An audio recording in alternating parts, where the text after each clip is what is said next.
গরমের সময় কাঁচা আমের টক খান না এমন বাঙালি খুঁজে পাওয়া দুষ্কর।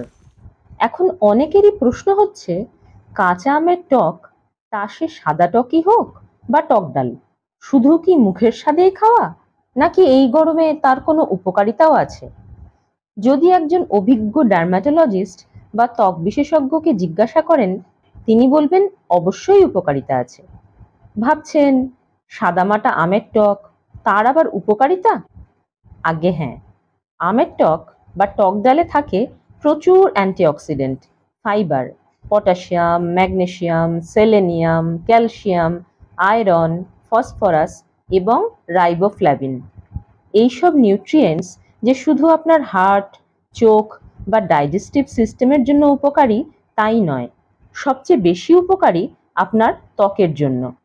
হ্যাঁ, সুস্বাদু আমের টক বা টক ডাল আপনার ত্বককে প্রয়োজনীয় পুষ্টি দেয়, কাঙ্ক্ষিত ঔজ্জ্বল্য দেয়।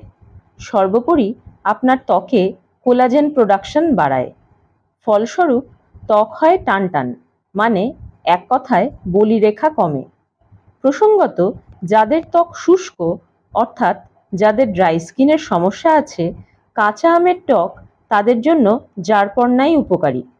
অতএব জেল্লা আনতে শুষ্ক ত্বকে ভরসা রাখুন আমের টকে। এ বিষয়ে নির্দিষ্ট কোনো প্রশ্ন থাকলে কমেন্ট বক্সে লিখুন, চাইলে ইমেলও করতে পারেন।